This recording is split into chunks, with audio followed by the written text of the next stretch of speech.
Terima kasih pemirsa Trans 7, Anda masih setia bersama kami di Hasanah, Ensiklopedia Islam Dunia. Kejayaan dan kehancuran suatu bangsa adalah sebuah sunatullah. Sebagaimana Allah ingatkan dalam surat Ali Imran ayat 140, bahwa kejayaan dan kehancuran akan dipergilirkan di antara manusia agar menjadi pelajaran. Negara-negara Muslim di Timur Tengah saat ini telah dilanda gelombang aksi unjuk rasa. Penguasa-penguasa diktator tumbang dan dilengsarkan oleh rakyatnya sendiri seperti Mesir dan Libya. Aksi serupa kini juga tengah melanda negara-negara Arab lainnya seperti Yaman, Suriah, dan Bahrain. Padahal dahulu negara-negara Arab berada dalam satu kekuasaan Khalifah Islam, bahkan membentang wilayahnya hingga Eropa.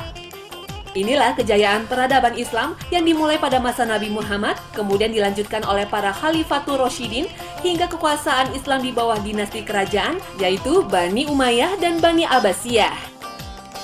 Kekhalifahan Islam pada periode terakhir kembali bangkit pada masa kerajaan Turki Utsmani, kerajaan Safawi di Persia, dan kerajaan Mughal di India. Setelah kekhalifahan Islam ini mengalami kemunduran hingga jatuh, sebagian besar wilayah kekuasaan Imperium Islam berada dalam jajahan Barat. Dan sejak itulah kemajuan peradaban Islam berpindah ke Barat. Dan berikut ini perjalanan kekhalifahan Islam di bawah Turki Utsmani yang menjadi titik akhir kekuasaan Imperium Islam di dunia. Kekuasaan Turki Utsmani berlangsung hingga 6 abad, antara tahun 1299 hingga 1923 dipimpin oleh 36 sultan. Kesultanan Utsmani menjadi pusat interaksi Barat dan Timur dengan kekuasaan meliputi 29 provinsi dan Konstantinopel. Sekarang Istanbul sebagai ibu kotanya. Kesultanan Utsmani menjadi salah satu kekuatan utama dunia dengan angkatan lautnya yang kuat. Utsman I, pendiri kesultanan ini berhasil memperluas wilayahnya hingga wilayah Kekaisaran Bizantium. Utsman terkenal sebagai pemimpin yang kuat dan disegani. Pemerintah Utsmaniyah mengembangkan suatu sistem yang dikenal milet, yaitu sistem yang memberi kebebasan kelompok agama dan suku minoritas untuk mengurus masalah mereka sendiri tanpa banyak intervensi dari pemerintah pusat. Kesultanan Utsmani mulai merambah bagian timur Mediterania dan Balkan, kemudian menyebar hingga ke Eropa. Pada masa Mehmed II, atau dikenal juga Mehmed Sang Penakluk, banyak melakukan perombakan kesultanan dan militer. Ketika berusia 21 tahun, ia sudah berhasil menaklukkan kota Konstantinopel yang kemudian menjadi ibu kota baru Kesultanan Utsmaniyah pada tahun 1453.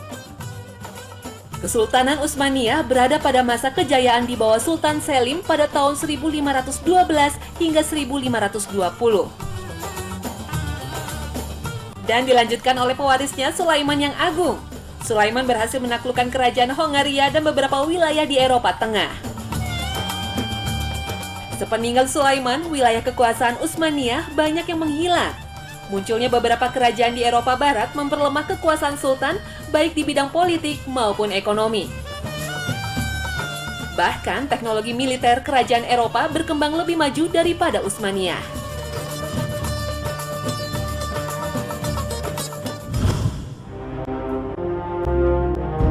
Khalifah Umar bin Khattab pernah menulis pesan pada Sa'ad bin Abi Waqqas, panglima pasukan Islam.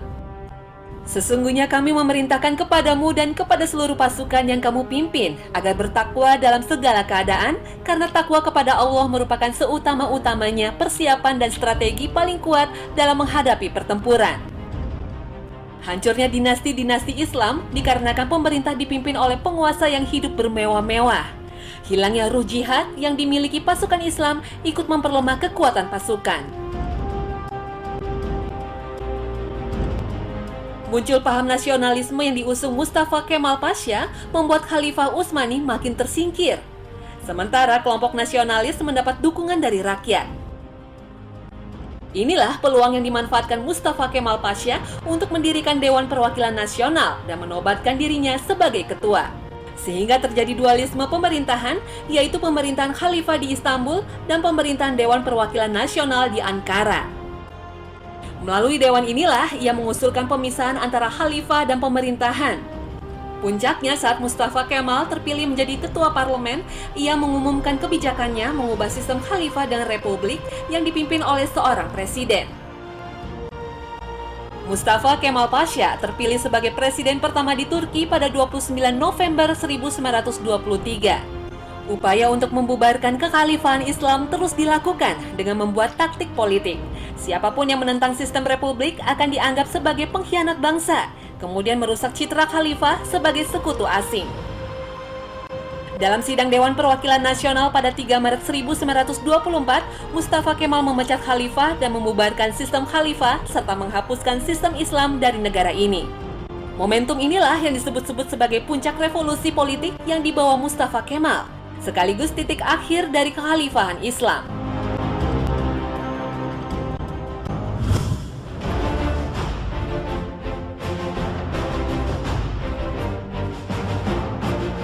Turki tidak bisa dilepaskan dari sosok Mustafa Kemal Atatürk yang disebut-sebut Bapak Bangsa Turki ini. Mustafa Kemal lulus dari Akademi Militer dengan pangkat kapten. Ketika diutus menjadi atase militer di Sofia, Mustafa Kemal bersentuhan dengan peradaban Barat dan ideologinya. Mustafa mengusung ide nasionalisme dan sekularisme. Islam yang berkembang di Turki harus diselaraskan dengan budaya Turki dan dunia modern. Oleh karena itu, agama harus dipisahkan dari negara dan kedaulatan diserahkan pada rakyat. Dengan ideologi yang mengadopsi dari Barat ini, pembentukan partai dengan landasan agama dilarang. Ulama tidak ikut campur dalam pengelolaan negara. Bagi Kemal Atatürk, untuk membangun negara Turki modern harus mengikuti kemajuan peradaban Barat. Inilah modernisasi di semua lini kehidupan yang harus dijalankan bangsa Turki dengan cara meninggalkan tradisionalisme Utsmaniyah. Kemal Atatürk mengeluarkan banyak kebijakan radikal, misalnya penghapusan tulisan Arab, pelarangan pakaian asli Turki dan jilbab, melarang azan dengan bahasa Arab, mengharuskan orang sholat menggunakan sepatu dan bahasa Turki, serta meletakkan alat musik Barat di dalam masjid untuk mengiringi sholat. Kebijakan ini mengundang reaksi keras dari kalangan Islam. Upaya sekularisasi Turki dianggap gagal. Rakyat Turki tidak bisa dipisahkan dari akar Islam yang kuat. Meskipun Turki menjadi bagian dari peradaban Barat, tapi secara kultural, jati diri mereka sudah lama menyatu dengan Islam.